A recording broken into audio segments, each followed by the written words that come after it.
Om Shanti. Welcome all of you. And before we begin, we'll spend a minute in silence to invoke the Supreme Divine Being.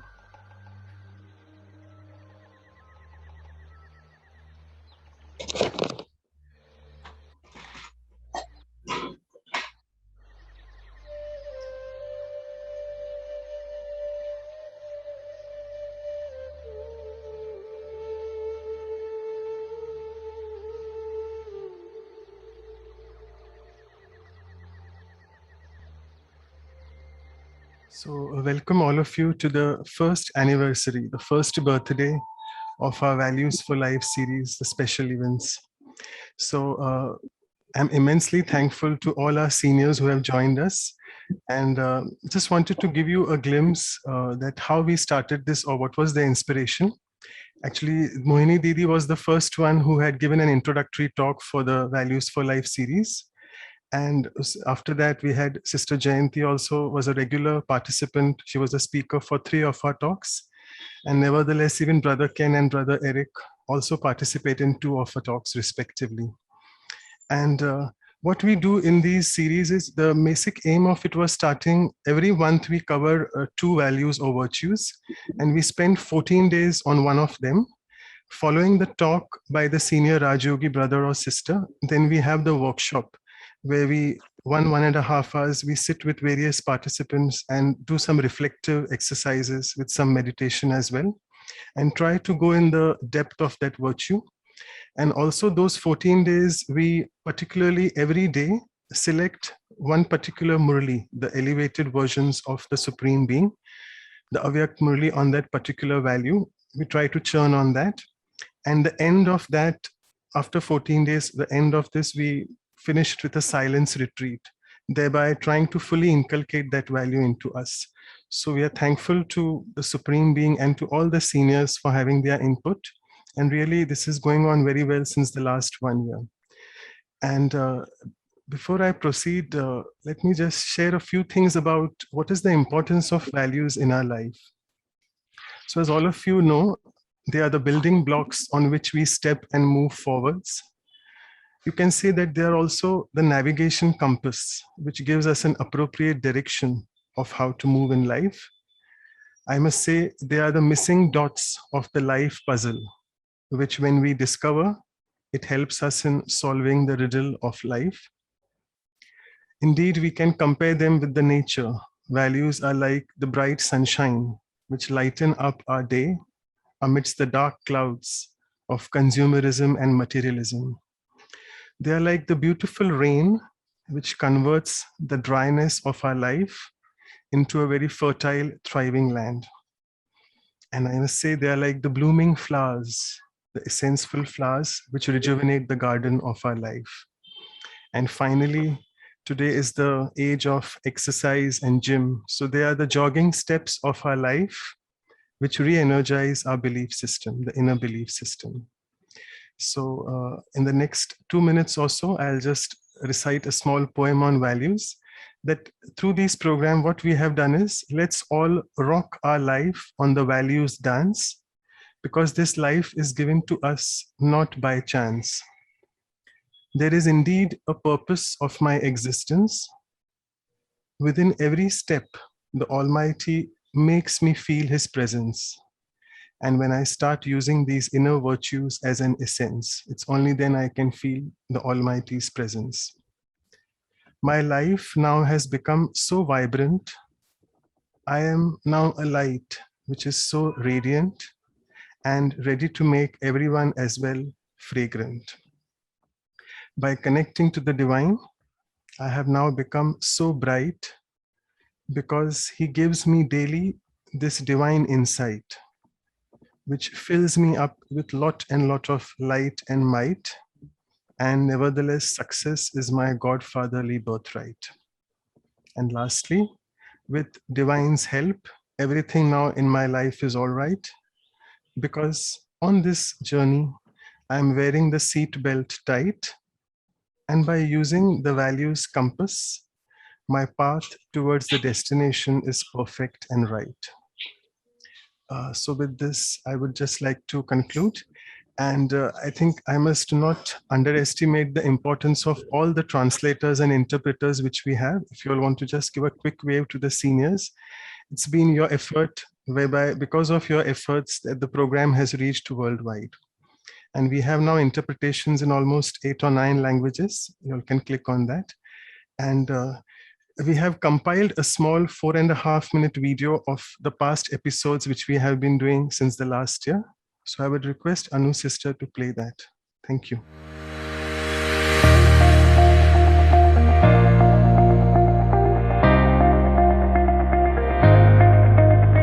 Watch your thoughts, but they will become words.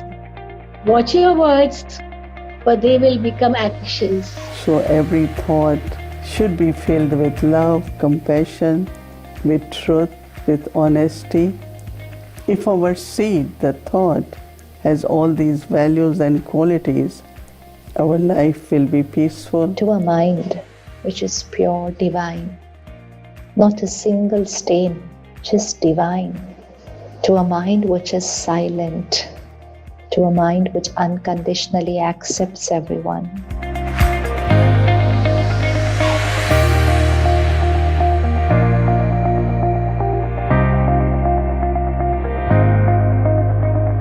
When you make your mind your best friend, your mind will cooperate with you to bring back the happiness which you already have within yourself.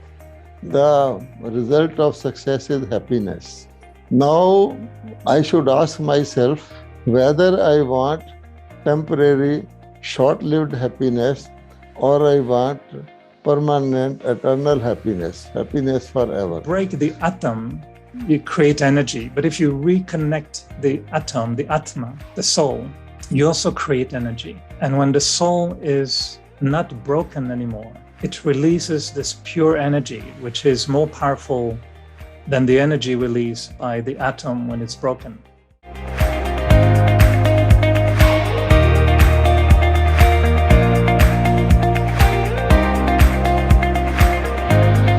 You need to have power of judgment and discernment. With those two powers, you decide whether you want to face it, fight it, or tolerate it. Place of harmony, place of beauty, place of gentleness, place of respect, a place of acceptance, tolerance. These virtues, which in fact are the part of our original nature. On the basis of your renunciation, the line of fortune is drawn.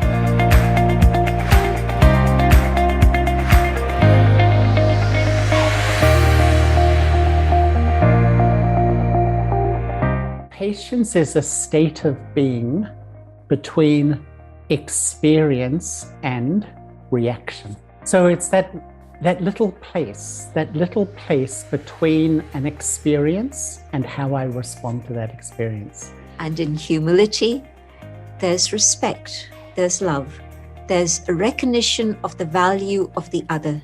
And as a result of that, there's collaboration, there's going to be cooperation. Responsibility enables us to make our personality grow.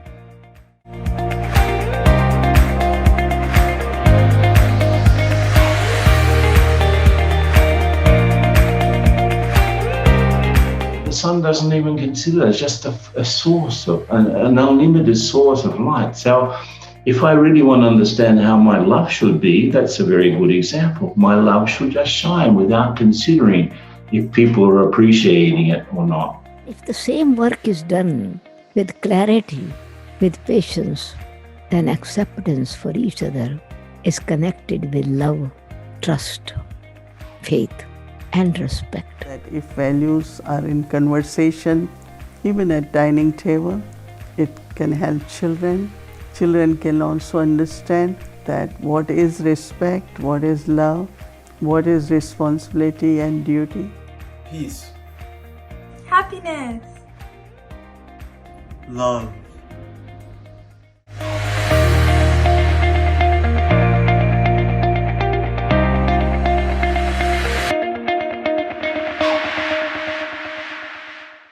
And with this, now I welcome our very, very sweet brother Eric, who's the National Coordinator of Canada. And all the stage is now yours, brother. Over to you. Thank you. To join me, I'd like to welcome, from the bottom of my heart, what I feel today are actually our wings of values.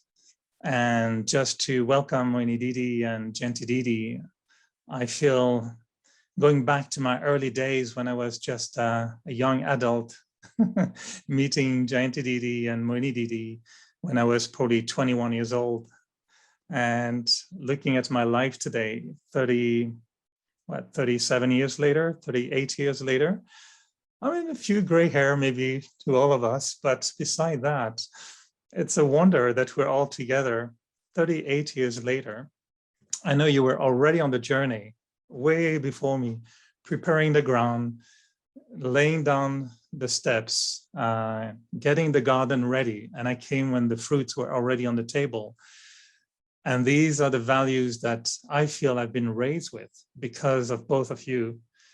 And in each one of you's ways, I was just feeling really from my heart today, will I be who I am today if I didn't know you? And I don't think so. So thank you for welcoming me to the family when I was 21. And thank you for still being with me when I'm, getting 60. Such a lovely journey. And I know we're having Brother Ken also, who was, just same with me, younger in the beginning. And now after so many years, I think we're still, nurturing our life with those values. And what will we be? What will we be if we didn't have these values to guide us on our journey, isn't it? So for the next 45 minutes, I'm going to be having a conversation with Moini Didi and Jayenti Didi. And Ken, you'll be listening to us. And I'll ask you synthesizing questions after the conversation. But to start with, the thought I had was, first of all, to tell you that I never come to meet you both Didis without going first to the garden of my heart. And whenever I think of you in my heart, I find flowers. So for you, Moini Didi, a beautiful gold flower that magically arrives in Zoom. So it should be somewhere near you. And for you, Jayenti Didi, a beautiful rose or so from my heart that magically arrived in Zoom. Magic of technology. Ken, you have to wait. I'll have one for you later on. So Moini Didi and Jayenti Didi, the question of values, we've been celebrating for a year. I always had the thought that one day values would be fashionable and that people would deeply want in their life to improve their values. And I feel today it's such a lovely opportunity because you're both in the institution of the Brahma Kumaris, which we see more not as an institution, but as a big family, a very, very deep human spiritual family. And you're both going to be our boat sisters in a way for the next many years, taking us into a new phase, maybe a next chapter. And I'm wondering from both of you, how do you see how are we going to bring those values into an even bigger scale, into the global community? And how can we really motivate the whole world, not just all of us, the yogis, but the whole world to be inspired and motivated in adopting those values in their lives? So first, maybe Moini Didi, how do you see, the blossoming of values to spread even more in the world? How is it going to be happening, you think?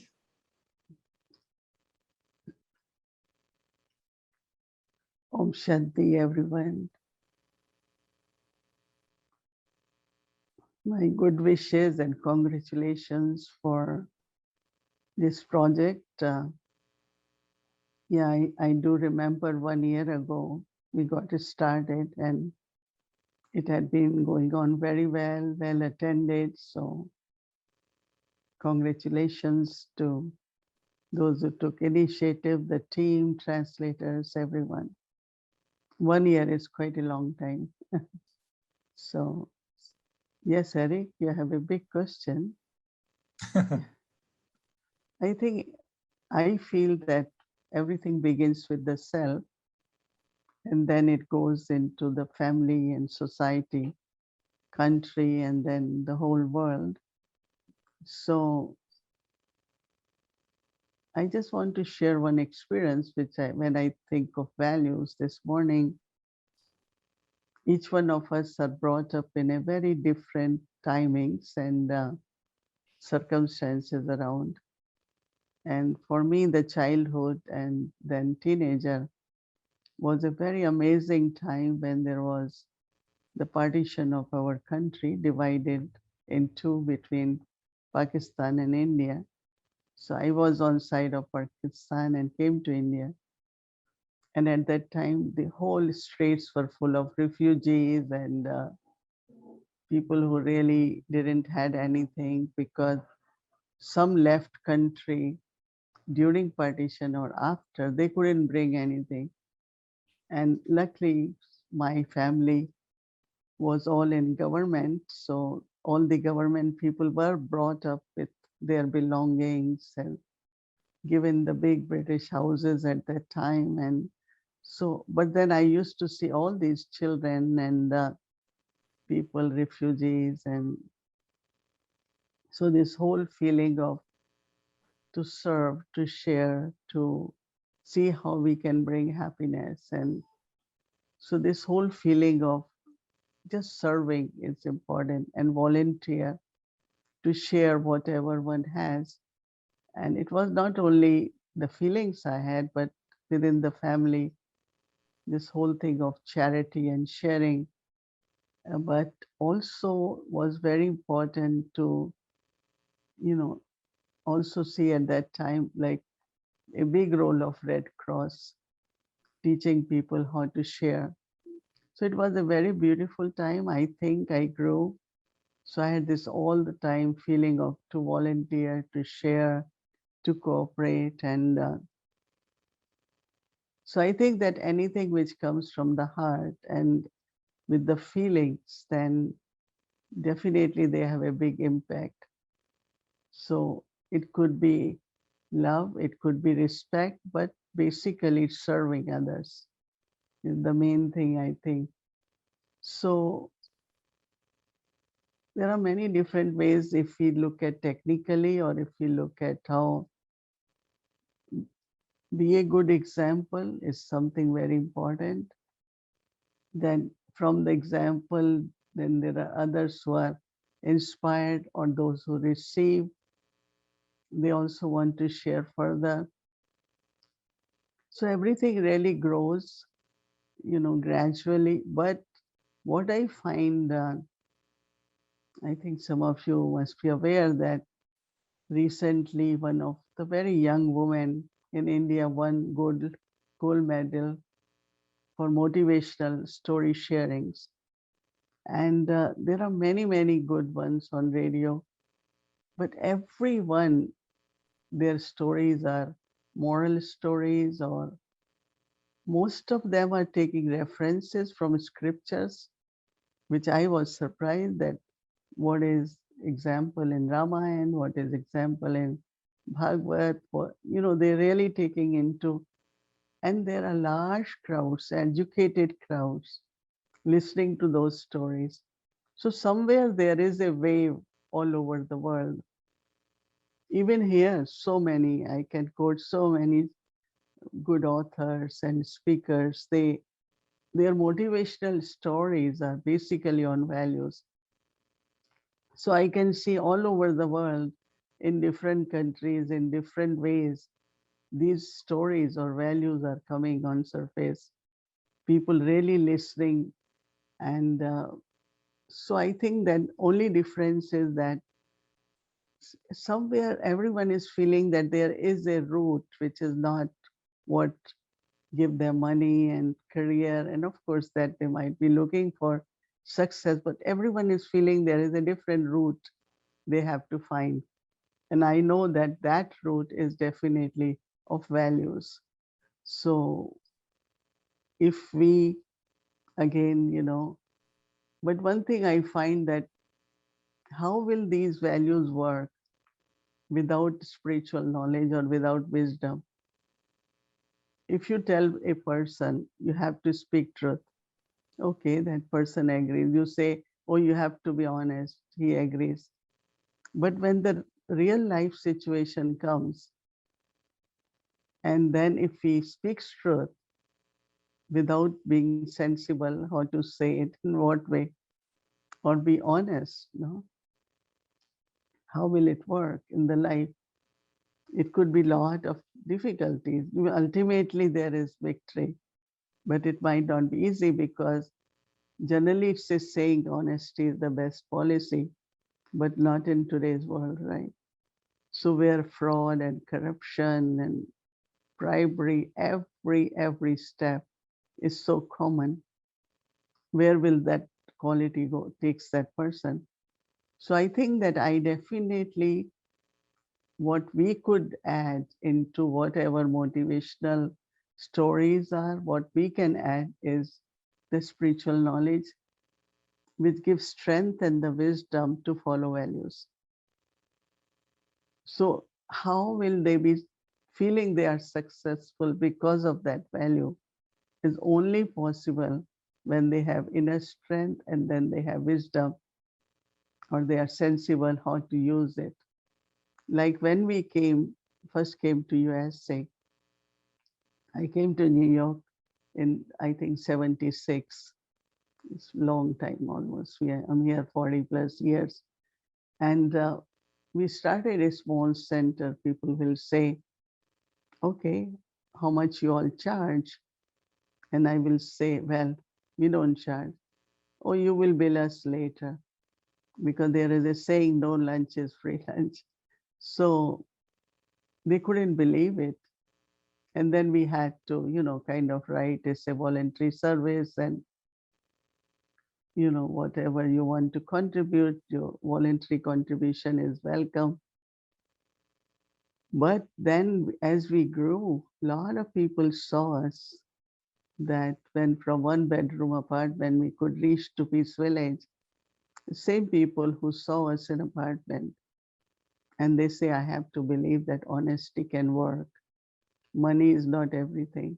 So we kept to our value, or one of the principles, because values create principles. And one of the principles of our organization with Brahma Baba, that you cannot charge any fee. A few days ago, Baba said in Murli, I don't take any fee. Anyone can study. You can. So we showed that practical success in expansion of the organization. Not only USA, I said USA because here money is, nothing is without that. But worldwide, the growth of the organization with so many centers and so many sub-branches, whatever, large number is proof of that. If there is value or your belief that teachings are from God and you cannot pay God, what can you give? And then Brahma Baba himself didn't started an organization to get money, but he himself gave all the money. He invested in such a way, as he said, that I used to have diamond business, but now I do real diamonds business, living diamonds business, in the sense of creating souls from stone to diamond. So I think that there is this whole current which we have to somewhere get into, which we are already maybe, and see how we can help them, to connect with God, connect with divine, and so that they get power. And, when there is extreme of negativity, somewhere definitely there is rebirth, or there is emergence of the new one and the good one, and that we are seeing very clearly. So I don't know how we will do it, but I think it's happening, and we have to get into that current and see how by different methods we can help the world to get into that proper direction in the way of using the values with wisdom and with spiritual strength. Thank you, Moni Didi, and thank you, lovely. And Janti Didi, I don't have to ask any question. I think Moni Didi just laid the ground for a beautiful conversation. So just wondering what's going on in your mind, listening and also looking in the future. What's on your mind and in your hearts? Thank you. I want to thank Moni Didi for giving us a very good picture of the story of the beginning of her life, and then through the middle, and now at this moment, the work that you're doing. So much appreciation for that. And I too want to share that theme that values can be caught, not taught. So it's by your own life, by your own example, that you can share with others what values are. And it's very interesting that there was an experiment at Harvard some years ago, and I won't go into the detail of how they did it, but suffice it to say that what they found was that one individual doing an act of kindness had repercussions. And so each individual act of kindness resulted in 125 people being inspired to do the same thing. So that offers great hope for the future, that whatever it is I do, others are going to be impacted, and they also will do the same and the same and the same. And so the circle of values continues to grow. And I see that this is exactly what is happening in the world today. According to the situation of the world, there are two things that have been happening that really have hit the headlines. The pandemic, of course, but within the pandemic, the two words that came up on Google that were most Googled were the subject of God and the subject of prayer. Now, if you'd asked me 5 years ago or 3 years ago or even 2 years ago, would it ever be a situation where the most Googled question on the internet would be about God? I'd have said, well, it's maybe far away from that still, but yet this is the reality. And so it feels that the pandemic brought a situation in which, on the one side, there was bereavement and a great deal of sorrow, but also the time and space for inner reflection, to be able to go inside and see what it is each one of us can do. And so I think that it was the beginning of a new era. And the other thing that COVID made us understand was that it did not matter how much money you had in the bank. It was not a factor. The most important thing and the most valuable thing at that moment was what God gives us for free, air, to be able to breathe air. And for many, of course, it was departure time because they couldn't breathe anymore. And so I think our values got knocked into shape in a big way through all of that. The things that we used to spend our time and money on, eating out, night clubbing, all of these things, holidays, leisure time, fashion, none of those things mattered. You know, the people just weren't able to do all those things. And so it created time and space to be with family and to understand and empathize with each other. Moni Didi, you gave very lovely classes on a subject about Corona, actually teaching us Karuna, compassion. And so compassion came back into the world big time. In England, we were seeing how people were ready to sacrifice day and night and serve others in the National Health Service, and people really gave them big, big thanks and applause, and it was much appreciated. So COVID brought a shift in our priorities and our values, I think, globally. The other thing that's impacting the globe is climate change.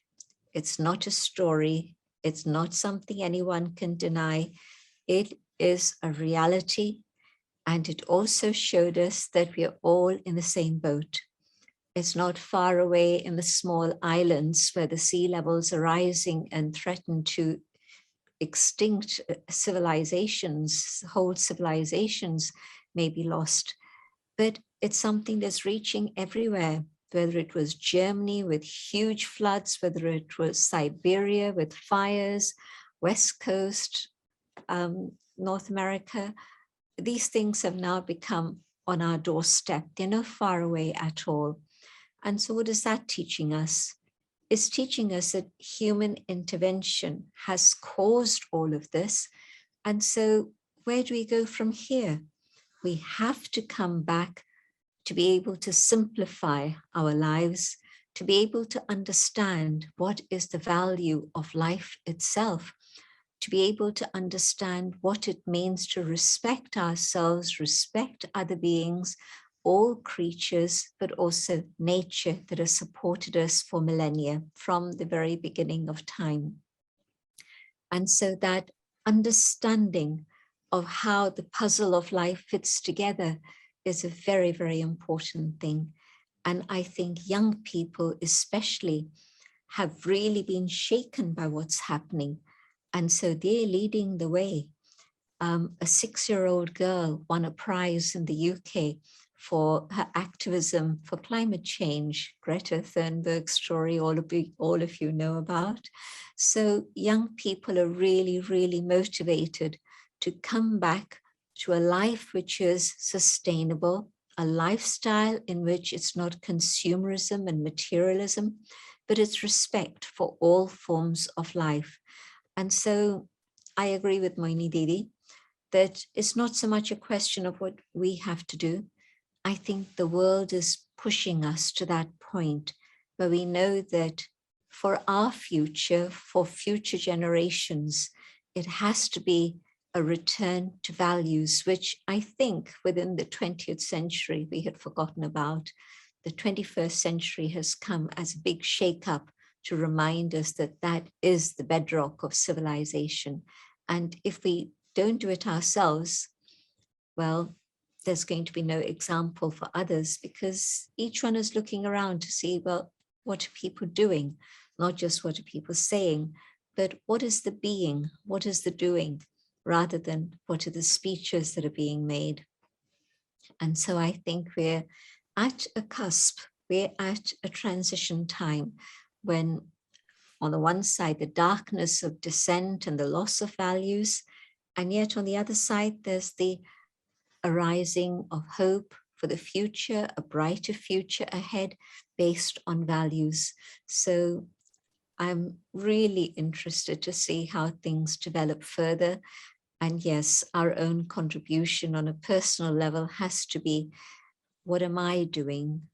Do my inner core values and my words and actions manage a straight line, a continuum, or is it that I'm saying one thing and doing another? That really is what we have to be aware of. And we know that there's going to be not just a ripple effect, but a huge wave that can bring about transformation in the world. Wow, thank you, Sister Genti. I feel I'm really the lucky one being in between two wings. I don't think I need to ask any question. I just would be really interested in hearing from Moini Didi now, commenting on what you just added to the conversation. And I think this is a conversation, and maybe Moini Didi, I know you're very close also to nature, and you've been telling us for decades about your love for nature. So Genti Didi brought the idea of climate change also being a challenge and redefining and reshaping our values. I'm just curious to hear what's on your mind listening to Genti Didi as well. So I'm the lucky one in between two wings. I don't need to add any questions now.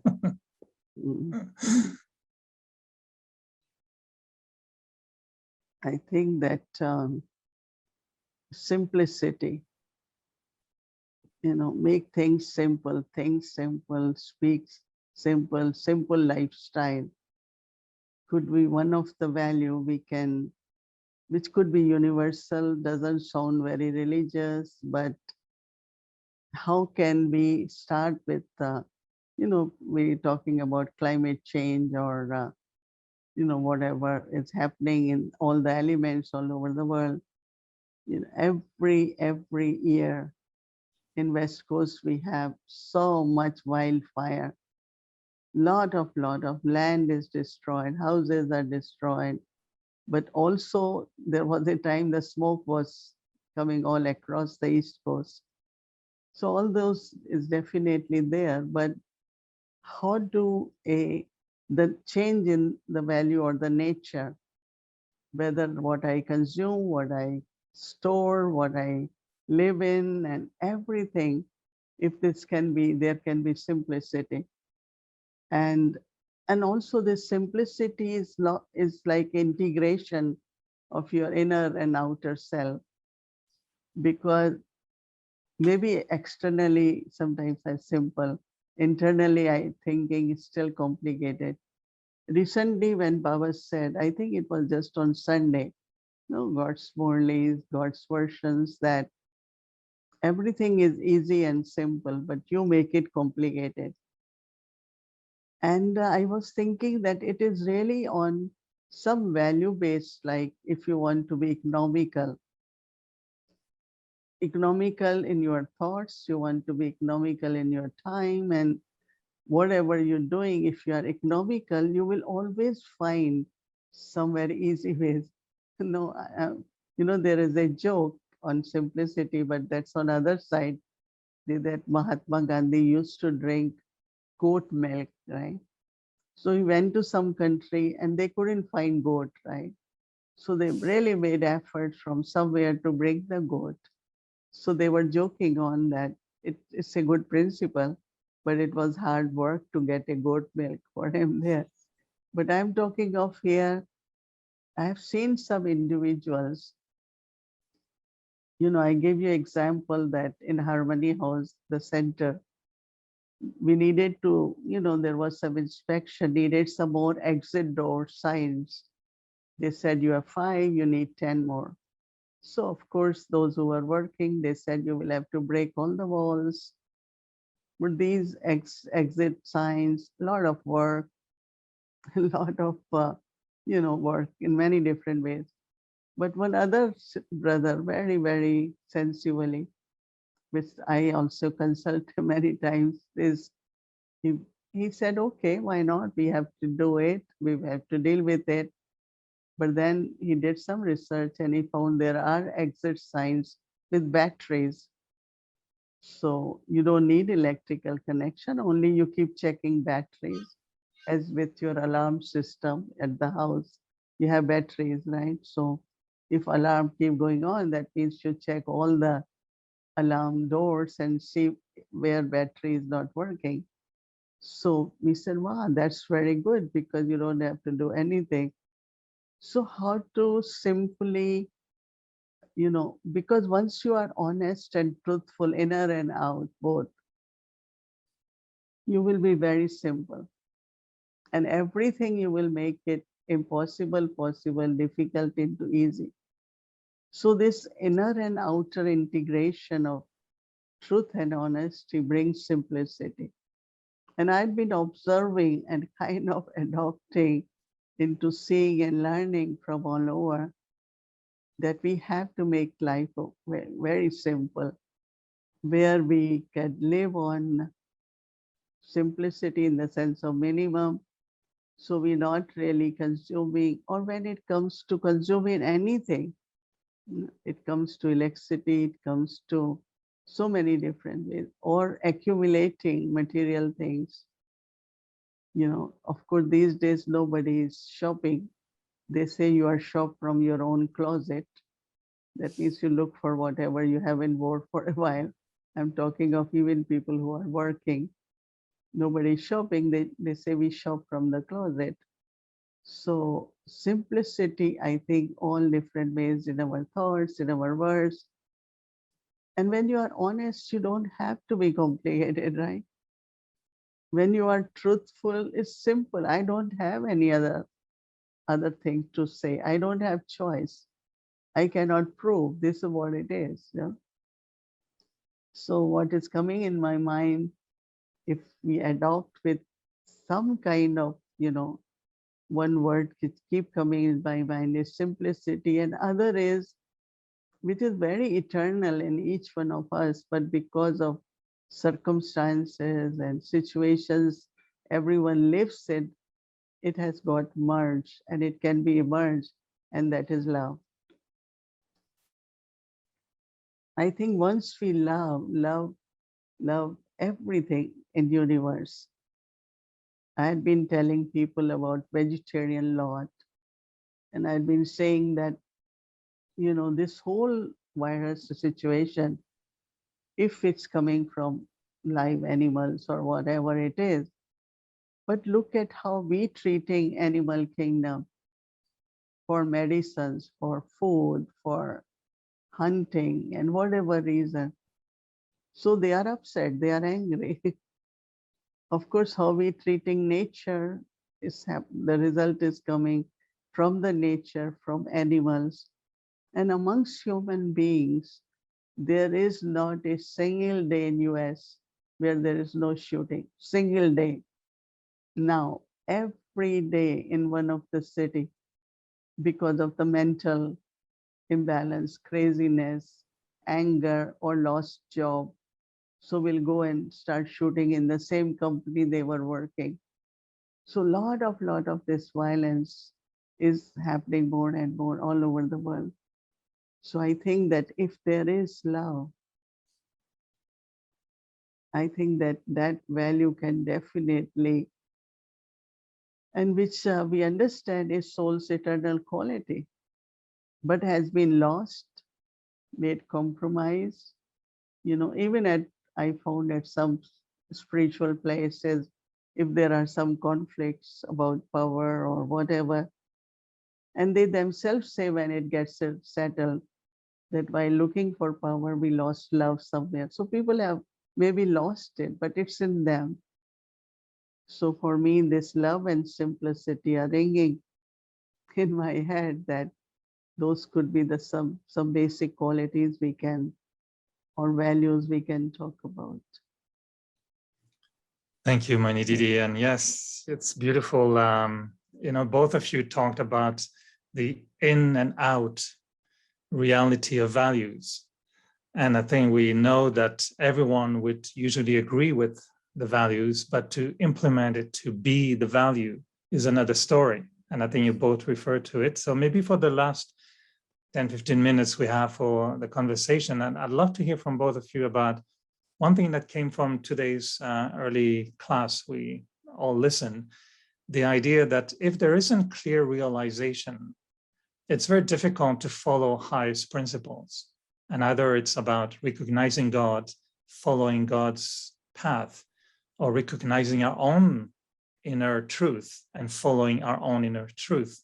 So I'm wondering from both of you, and maybe starting with you, Jayanta Didi, what do you feel is the recognition that is necessary so there is a shift in values? Because sometimes it seems that even watching atrocities is not sufficient to change one's attitude or behavior. So where is this kind of recognition is needed to change our values and make these values in and out equal? The deep question again. Didi Moini referred to it, and I just want to explain it a little bit further. When you go inside and you give yourself that time to be quiet and silent and look at yourself, and you come to that awareness of the separate being from the physical body, and the identification with the ego and all the things associated with the body begin to fade. And you come to that awareness of this inner being of light that each one actually is. Our identity is that of that spark of light that resides here. You go deeper and deeper into this awareness, and you're able to connect with the peace, the love, the truth, the joy, the purity that lies within. And that becomes the foundation to be able to get to know the divine and have a relationship with the divine. One of the things that happens in terms of lifestyle change, because changing from consumerism, materialism to simplicity and moving away from anger and violence to love, it's fine to have that experience for a moment, but then to apply it in my life on a continual basis requires a huge amount of inner capacity and strength. And that comes from the source. When I come to that awareness of the inner being and I connect with the divine source, I'm able to draw from the source the love, the power, the joy that I need to be able to bring about that transformation in my own life.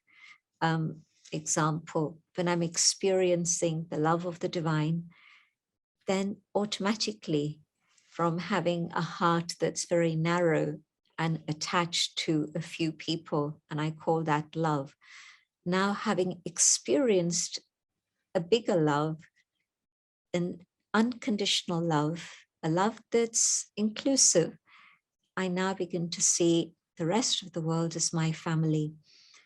And I don't have to give them a hug, but if I want to, that's fine. But when I look at them, my vision is different. I see them as that shining being of light, the child of the divine, and I'm connected with them on an eternal level. And so that experience gives me the power to be able to rid myself of the negativity that had come in and just allow the original self to emerge more and more powerfully, more and more brightly, so that then I'm able to experience that love and also that happiness. You know, why is it that I go buy another pair of shoes, even though my closet is filled with shoes? If those were on this call, on this program, were to count the number of shoes that they actually have in their closet, and then the number of shoes that they actually use once a week or once a year even, you know, it's quite a dramatic shift then when you say, no, it's not another pair of shoes that's going to make me happy. I have that happiness within, and it's that connection with the source that has sparked this and awakened this, so that now I'm not looking at buying stuff or getting and accumulating stuff to make me happy, because it doesn't. Now I'm going inwards and I'm making that connection to fill myself so that I become whole, instead of having gaps in my own inner world where there's a vacuum. That vacuum is now being filled with the love of the divine, from the divine. And it's also one that's allowing my own inner state of happiness to emerge, so that when I see someone who is unhappy, then I have the capacity not just to be able to listen to them, but even to be able to make them shift from that state of sorrow to a state in which they are experiencing an inner joy and an understanding of what's going on in the world. So I think that that inner journey and the faith in the self of who I am and the faith in the divine are the foundation for this transition that we're looking for. Thank you. I'll take note of these counting of shoes, and I'll go and check after the talk. I think I may have one or two pair extra. Munididi, any comments on that idea of the connection between our awareness and the ability to be the virtue? And to respond to also Gentididi's ideas.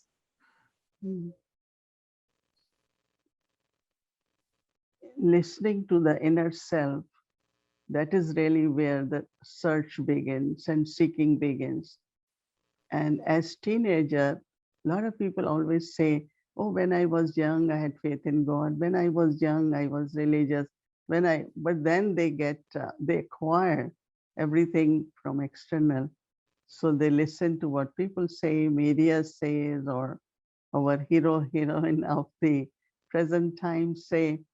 They start living that kind of life, it definitely will not bring happiness. So then the change happens at the age of 50s, and but many do share that as teenagers their seeking was different. But like for my journey and many of us here, when we started as teenager, one of the main thing was I was listening to my inner self. And when I was listening, I was feeling this call for love, call for peace and world peace and, big ideas. And then that is where seeking begins. And then you take your path and you study scriptures and whatever your faith is. And then, like many of us, people from many different religions get connected with Brahma Kumaris or this spiritual knowledge. And the clear understanding comes of who am I and my connection with God. But when you are listening to yourself, one of the things I always found was within me, there is a divine being. And I didn't see as point of light, but I always saw a little goddess. I always felt there is a little goddess sitting in me. And what's that goddess is calling for? And then I, realized that it's calling for to grow, to grow bigger. But it was not possible in the whatever the environment is, and you are told to speak truth, and one who is telling you is telling lie. So there was never like any inspiration from where, and that's where really I liked when I came to Brahma Kumaris, that they are so simple, honest. What they say, they do it, they believe it, and that was my fascination. So what I would say that everyone feels that divinity within, but then how to, it's not only, of course, we use values, but the purity and all the virtues, divine virtues, which we inculcate in our life to reach to that full divinity in the sense of getting connected with one, the source, but also internally increasing that purity and divinity within the self. So I feel that listen to your own self at every step. Of course, it's not dictates of mind, it's deeper than that. It is more what soul is really recalling in a way, wants to reclaim, which was lost because of acquiring from external world. Even day before yesterday, I was telling someone that there are so many sounds, so many voices, so many images, but only what you keep in yourself is your own true image, and only listen to the sound of God. And I think that definitely makes path very clear, and you can at every step feel you coming closer to destination, whether it is perfection of the self or consistent remembrance of one supreme. Thank you so much to both of you. I know this is the time we have, but I know many are listening now and many more will be listening. But I really feel this was a beautiful meeting for me. I feel we were not only in the same Zoom, but in the same room. So thank you for the technology to bring us so close, and yet physically being in 3 different places in the world. Maybe to conclude, I don't know if I can ask you, Sister Genti, if you would like to take us into just a few minutes of reflection on a meditative mode for a few minutes, capturing the essence of our conversation with Monididi and yourself, and giving us the experience of what we just shared today, or what you both shared today. Maybe for 4 or 5 minutes, we can be together in our meditation Zoom. Thank you.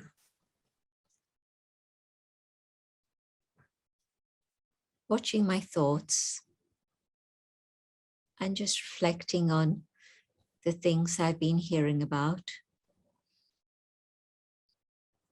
Love, truth, kindness, respect, so many beautiful thoughts that give comfort to the inner being.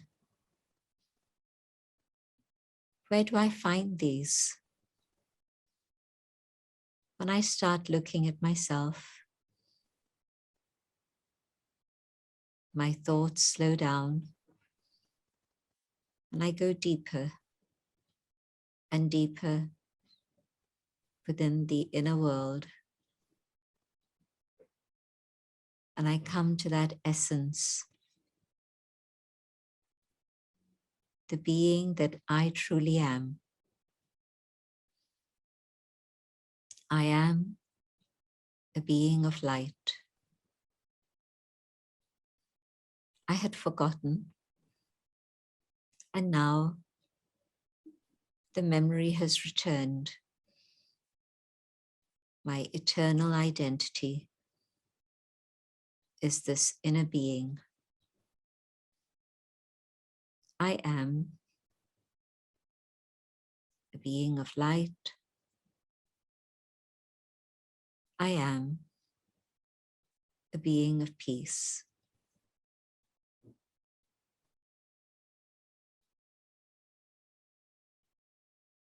And I can feel I, the soul, shining, radiating light, radiating peace.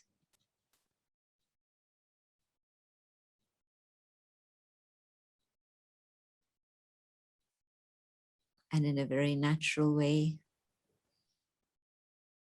my thoughts turn to the source,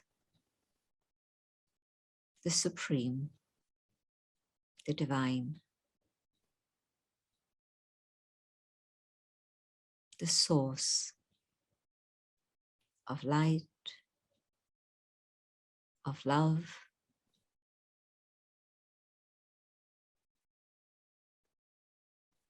and in the presence of the source,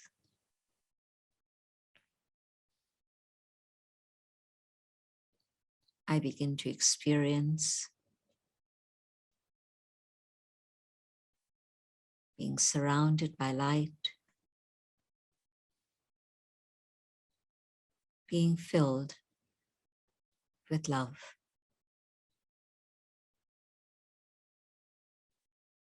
Love that has no limit. Love that is unconditional. Love which does not judge me.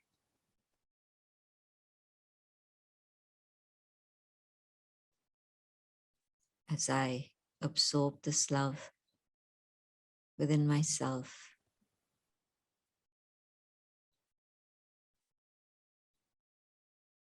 I now look outside and I see how all my brothers and sisters across the globe also need this pure love.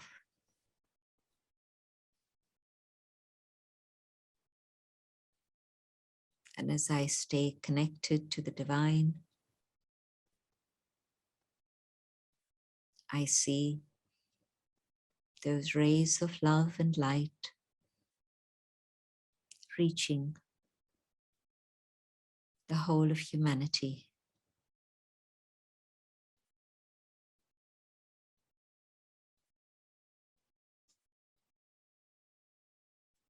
And that love reaches out not only to the human family,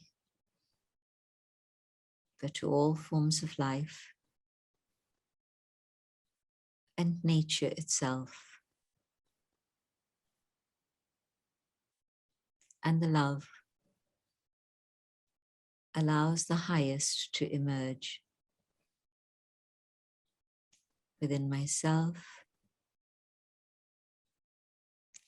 within the human family,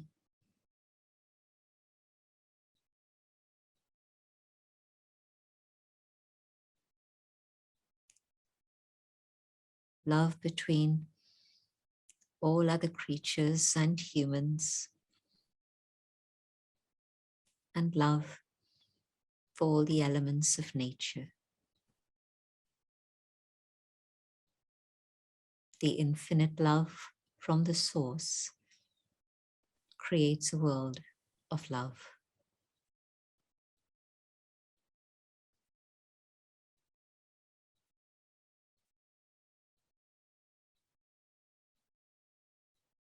Om Shanti.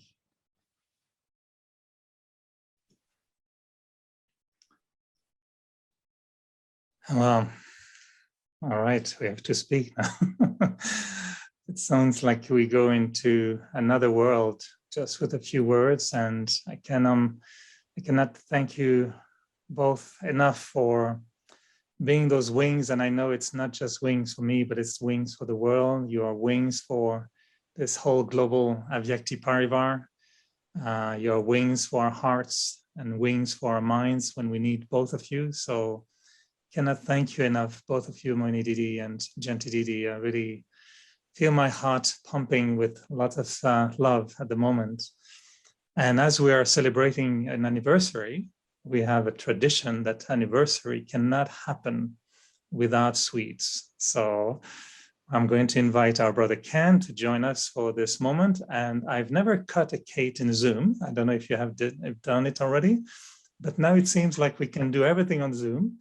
With Moini Didi, every Saturday, I'm the happy recipient of a magic tolly in Zoom. So why not cutting a cake in Zoom for the first anniversary? And so welcome back, Brother Ken. We're going to welcome also our dear brother Metta also is with us. Will be very lovely to have you, Ashok Metta, with us for cutting the cake. Many more will join, and Anuben will bring the cake in Zoom. So just watch for how magical a cake appears in the Zoom world with the help of our technical team, of course, who made the cake Zoomable. So with the magic in our hearts and the values in life, here is the magic cake for the first anniversary of Values for Life. Here it is. Isn't that lovely? And if all of you have a little bit of imagination, you'll taste it. Now, that's the next phase in Zoom. You'll have to update your Zoom version if you don't have it at the moment. Next version of Zoom will have bud tasting abilities. So, Anuben, time to bring the light on the candle, a little baby, 1-year-old. So wishing really happy birthday to this program, and because we're celebrating core values. Yes, we can all hear the song, the birthday song, right? Even if it's silent, you hear it, right? And you can taste, what would it be, Anu? Chocolate? I taste maybe chocolate, don't you? Something like that. There must be some chocolate in that cake. Anuben? Some chocolate, some blueberries, and cheese cream frosting. So the combination of all the values. We can all taste it. So maybe just to close this moment, maybe Janti Didi and Moini Didi, a last word of blessing for after the first anniversary, the next, and also Dr. Ashok Mehta, I know, has been a very, very strong supporter and present every time, and helping us to fly also in this program. Maybe Janti Didi first, you can share a blessing for this anniversary. I'm sure that many, many souls have taken benefit hugely from all of this, but I know that many more will take even more benefit, and all those blessings will reach the team that's put all of this together. So thank you for all that you've done, and definitely it's going to grow and grow and reach the world. Om Shanti. Thank you. And Dr. Ashok Mehta?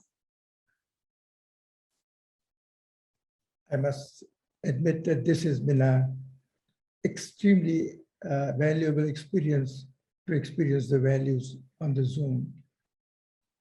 The concept as it evolved has really brought all of us very, very close across the world, enjoying the values and expanding on the values in multiple ways.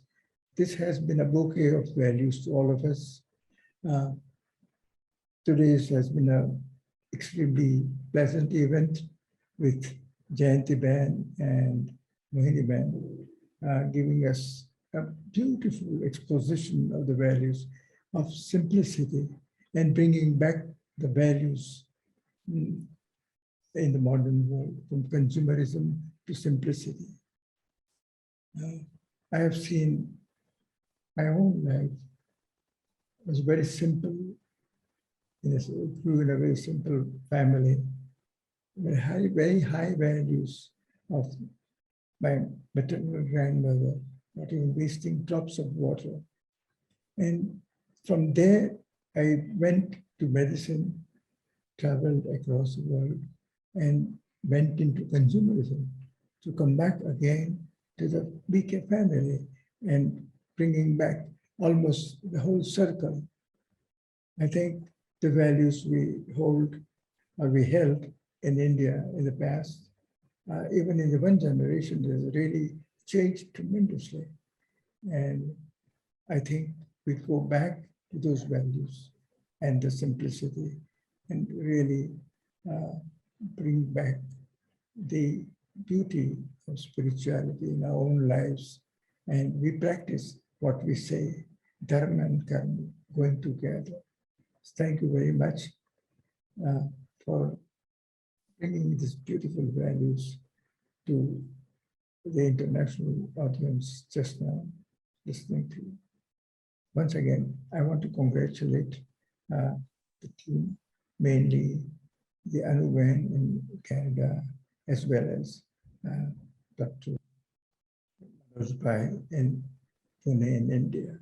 And of course, the great support of each and every one who have been participating in this program throughout the year.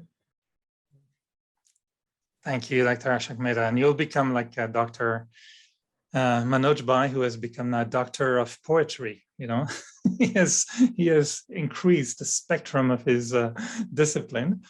Ken Bhai, we're going to listen to you just after we finish eating spiritual leaders' cake. Just a thought of blessing, Ken, that you want to share and add to this bouquet of blessings.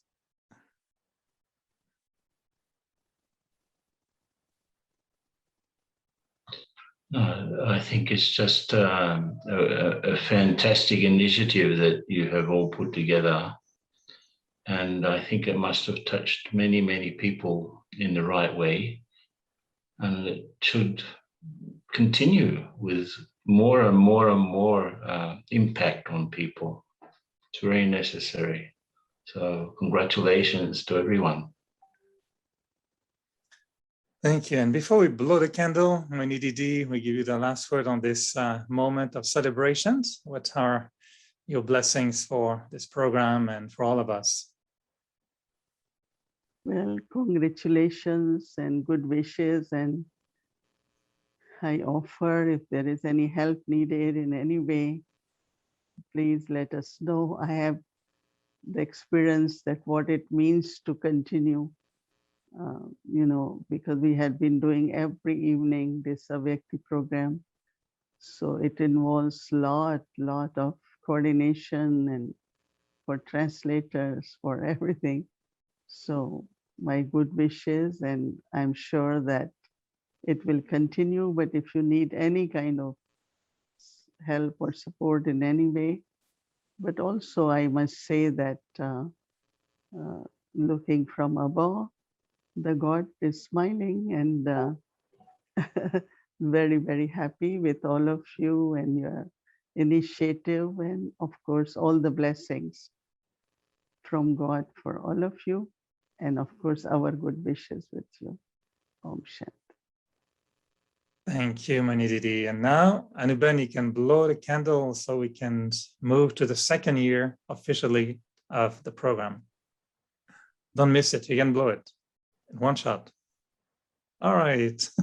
We can hear the applause of the world. It's beautiful. So we decided to do this cake moment with all of us because I know Moini Didi and Jenti Didi, you may have other commitments, but we want to spend time now with Brother Ken and explore the chemistry of values since he has a very interesting background in chemistry. But for both of you, Moini Didi and Jenti Didi, I'm sure I can speak on behalf of the whole, family, spiritual family, world family. Without spirits and souls like you, don't know if we would be really flying that high. So I think we really benefit from your sustenance for a long, long time. And thank you from our heart, to keep taking us into your own lap in many ways. And I know we don't hug each other too often. It's good. But spiritually speaking, I feel the love. I feel the closeness. And I certainly feel the wings. So thank you both for being with us today. I know many will be watching in the next few weeks, so it will be a program to continue. And we'll meet again, I'm sure, in more of episodes of the series.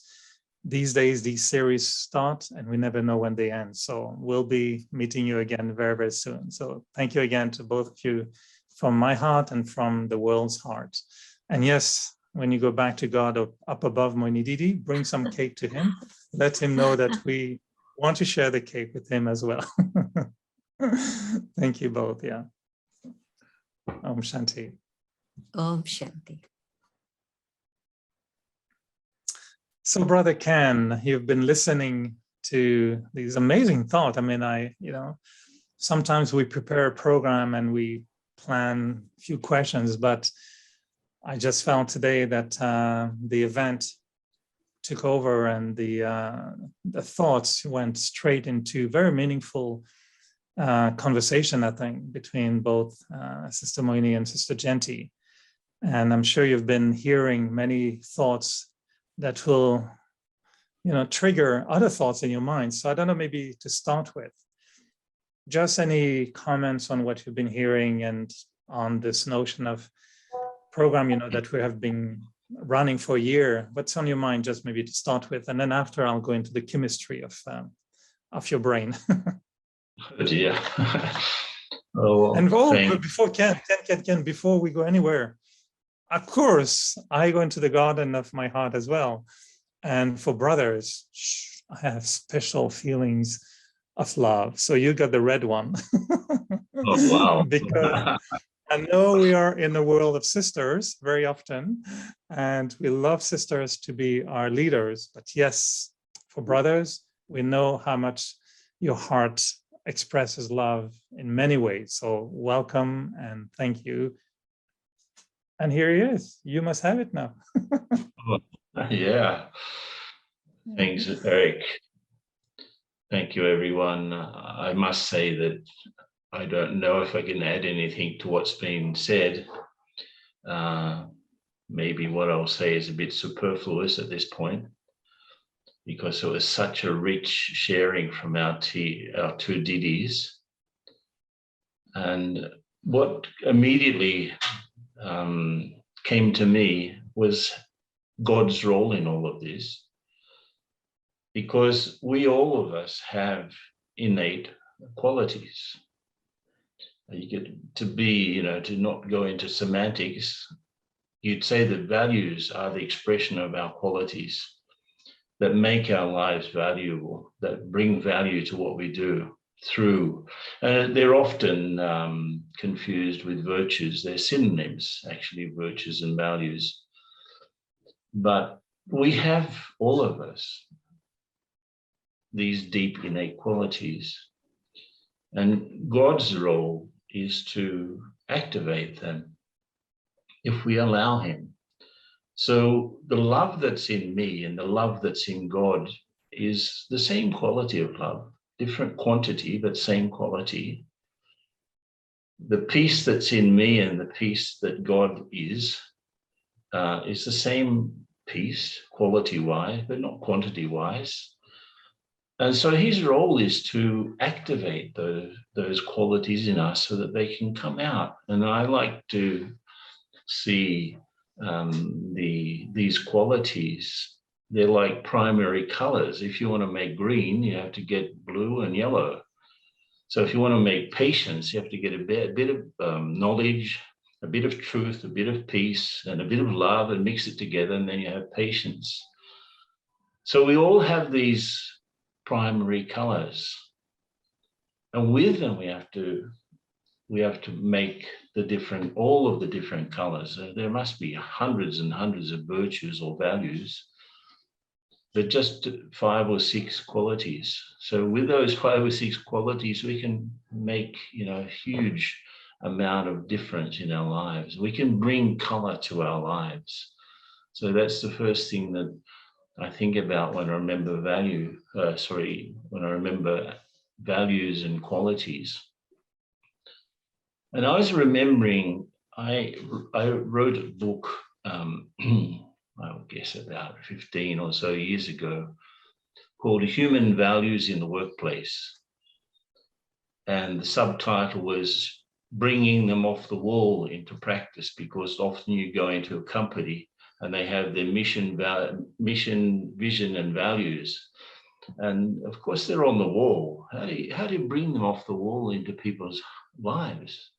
And this is, we've been listening to the scriptures for so many millennia, and they're basically about the same values. They're not different.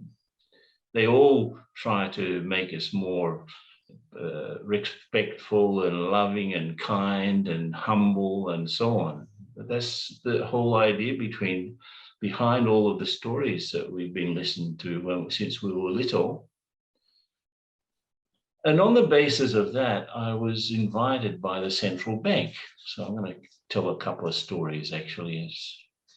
I was invited by the central bank in Brazil to give a talk on this book called Human Values in the Workplace. And as I walked into the building the day before, I noticed that they were having a campaign for people to take better care of paper money. If people had better care of the paper money, that would last longer, and then therefore they would save money by not having to print so much. And there was these big posters everywhere. Be careful with the money, with the handling of the money. And I said, I'm going to do something here. And that evening, I made a colored photocopy of a 100 real note, which was about $50 at the time, $50 US. So I made a perfect copy of a note on the color photocopier, right? And I go into the talk, and I know that they were going to transmit this to the whole country, all of the units of the central bank in each of the states. And at a particular point in the talk, I bring out this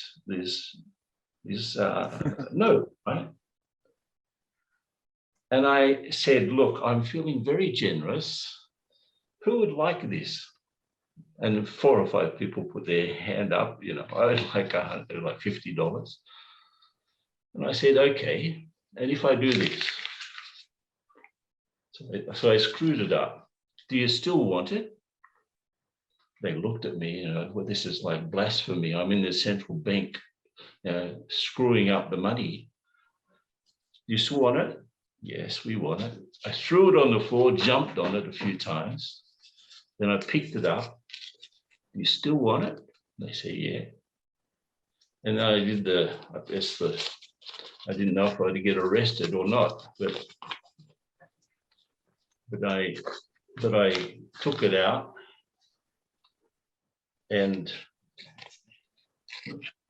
tore it up in front of everyone. And I said, do you still want it? And they said, yeah. And I said, okay. If I give you some sticking tape also, to put it together. And they said, yes. So the whole thing was that no matter what I did to the note, it continued having the same value. I need to believe that my value is like that. My inner value, my God-given value is like that. It does not alter. It does not matter if the world screws me up, if the world jumps on me, if the world tears me in pieces, I continue to have the same value.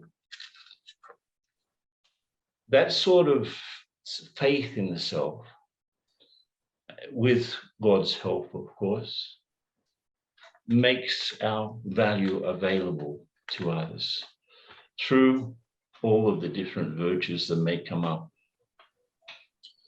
So there's another little story, and then we can maybe, I don't know, just wind up with a couple of other things.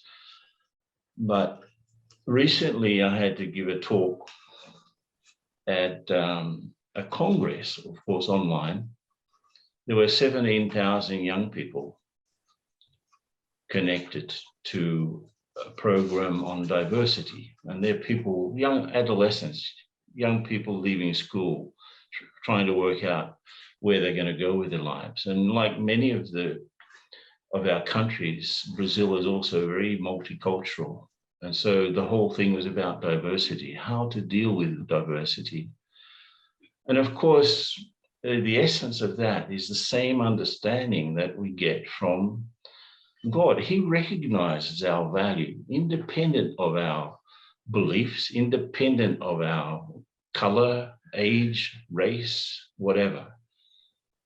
So in the core of the human spirit, there is the same value.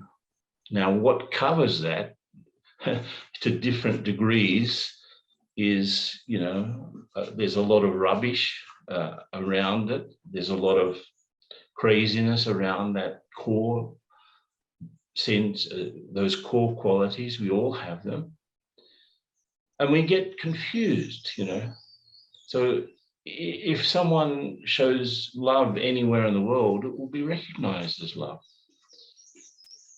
A mother in Afghanistan and a mother in America, when their baby gets born, they're completely, so happy and loving. But if that same baby dies, both of them have the same grief. So there's a territory of human beings, the territory of values, the territory of shared values that we should not confuse. So if I'm dealing with anyone at any age, from any culture, from any language different to mine, from any difference at all, I have to see through that.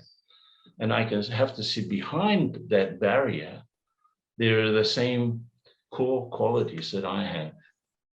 So me and another soul, my vision has to penetrate the walls that separate us and celebrate the value that we have in common. So a couple of stories. It's wonderful, really, Kenna. I like it because I don't have to ask questions, really. I mean, you went straight into what I was going to ask you about or talk about with you. And I mentioned about this chemistry because jokingly, I know you have a past background in chemistry. And when you came to my place, I remember a few years ago, and you brought these elements and chemical visions of the world. It changed my world literally, and I started to see everything differently, particularly the cologne that I used to put on myself every day started to smell differently because you made your own cologne a long time ago. And so just maybe I know we'll be going over time, and Brother Manoj will have to forgive me for this, but just briefly before I'll let you go, the thought I had was, what would be your little method, or what can help people to exactly take those virtues from the wall into their heart, into their life, into their daily practice? Because I know for many of us, we see what should be done or how it should be done, or we know how we should feel sometimes. It's even, oh, I shouldn't feel bad about it, but I'm feeling bad about it. oh, I shouldn't feel jealous about this one, but I do feel jealous. Or I should be more honest, but I'm scared of being honest. So what will be your little kind of hint? And maybe we'll invite you for another talk, for a longer conversation. What would be your little hint? How to make this? I think what you in the way that you asked the question, actually were answering the question. I should feel this way, but actually I end up feeling another way. So there are two me's. There are two me's in your phrase there. There's that deeper me that is the guide, let's say, especially if it's empowered by the relationship with God. And there's the outer me, which is like lost in the world, and it's suffering and it's confused and it's a little bit crazy. And so the inner dynamics is between that inner self, the real deep inner self, and this outer ego self. And I think all of us, we have to stop and go inside and realize this innate value that we have because of our God-given qualities. And that's the real me. And make sure that when I say something or I think something, if I say, oh, I'm worried, which I is worried? The deeper one or the surface one? If I say I'm really upset, which I is upset? The deeper inner one or the outer ego one? And I think the answer is quite clear. So we can everyone just stop, remember that I need to more and more interact from that deeper inner I than the superficial outer I. Okay? Thank you. Yes, the answer is clear, but I will love to listen to it. So I think I need to invite you again to come back to my kitchen so we can have a longer talk about it together. Okay, yeah, it was lovely to be in Montreal. Lovely. So earlier we asked Sister Genti to give a meditation commentary. I know you sing beautifully, and I could ask you to sing, but I know you won't like it. So we have prepared the ground. And to conclude the sharing, we have a beautiful song that we'd like to play for all of us, I think, if it's going to be the program, so we can finalize our reflection whilst listening to a beautiful song by our sister Tanya here from Montreal. We're here to remind you of your magnificence and help you awake to all the wonder that you are. We want to show you all the joy you're worthy of. We're here to remind you how much you're truly loved.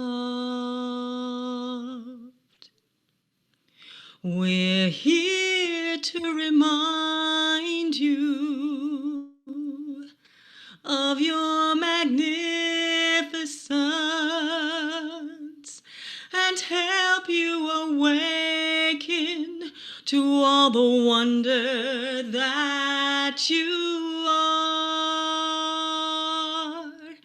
We want to show you all the joy you're worthy of.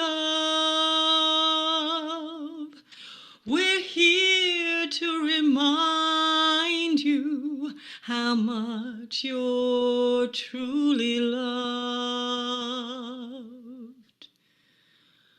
We're here to remind you how much you're truly loved.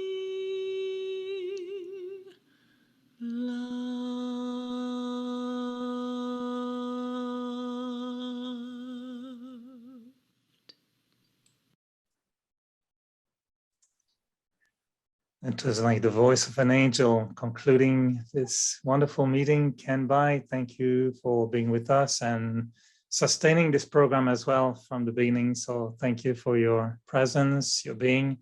And until we meet in our kitchen, in my kitchen, all the best to you. And I'll give it back to Manoj Bai for the last word of the program.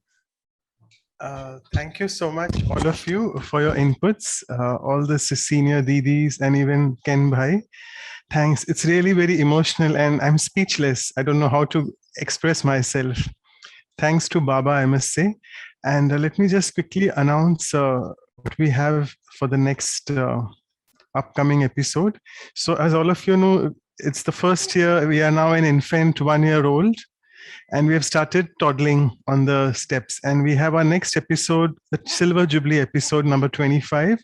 We are very fortunate Brother Brijmohan Bhai Sahib is with us. And please, all of you are welcome to join. As usual, we'll send you the invitation soon. It will be next Saturday on 30th October. And the other advertisements and the flyers we'll send you all later. So without much ado, I'll just stop this. And thank you so much, Brother Eric. And it was really amazing to have your company. And thank you all of you all for joining. Thank you, everyone. Lots of love. And to each and everyone, we didn't forget you. So there are flowers for everyone in Zoom, in the room, and in your heart. So, yep, you got it. Yes. Okay, thanks, everyone. Bye. Bye. Thank you. Bye-bye. Bye-bye.